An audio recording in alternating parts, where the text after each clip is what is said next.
السلام علیکم دوستانو، په دې هیله چې ټول به راته روغ او جوړ اوسئ. تېره شپه راشد خان د سویلي افریقا په لیګ کې زبردسته لوبه ترسره کړل چې په خپلې لوبډلمشرۍ کې یې لومړۍ لوبه هم وګټل. په بالینګ کې ونه ځلېدی، خو یو زبردست کیچ هم ترلاسه کړ چې ICC هم د راشد خان ستاینه کړې ده او ډېرو پاکستاني لوبغاړو هم د راشد خان ستاینه کړې ده. راشد خان یو ډېره زبردسته کپتاني ترسره کړه په دغه لوبه کې چې په لومړۍ لوبه کې یې بریا هم خپله کړه. تېره ورځ د سویلي افریقا لیګ په لومړۍ لوبه کې MI کپټان د راشد خان په لوبډلمشرۍ د پرایل رایلز لوبډلې ته په 8 ویکټو ماته ورکړه.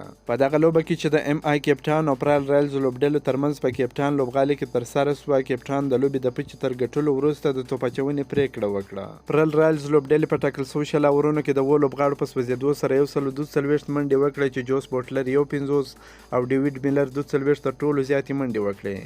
MI کپټن لوبډلې ته جوپرا آرچر 3 ویکټې واخیستې او لیس سټون 2 ویکټې واخیستې.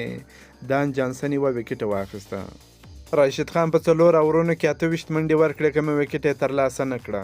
MI کپټن لوبډلې د 143 منډو هدف په 14 اور کې د 2 لوبغاړو په سوځېدو سره پوره کړه او راشد خان په خپل لوبډلمشرۍ کې بریا خپله کړه چې یو ډېر په زړه پورې کې چې هم ترلاسه کړ. د دوی لخوا ډیولډ بریویس اویا تر ټولو زیاتې منډې جوړې کړې.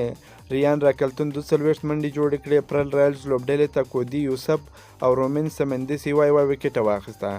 ډیولډ بریویس د لوبې غوره لوبغاړی سو. که مو دا ویډیو خوښه شوې در سره لایک کړئ او د خپلو ملګرو سره یې هم شیر کړئ. که په دې چینل کې نوی یاست چینل هم در سره سبسکرایب کړئ.